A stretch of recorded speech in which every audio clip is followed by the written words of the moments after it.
Kostol svätého Františka z Assisi, známy aj ako kostol ukrižovníkov, sa nachádza na Križovníckom námestí v Prahe, hneď pri vstupe na Karlov most. Ide o rehoľný kostol rádu križovníkov s červenou hviezdou, ktorý založila v roku 1252 svätá Anežka Česká.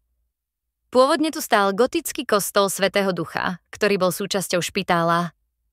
Rád mal vďaka podpore kráľa Václava I. výnimočné postavenie. Zodpovedal za výber mýta, mostného a dokonca aj údržbu Juditínho mosta. Po jeho zničení a výstavbe Karlovho mosta tieto práva zanikli.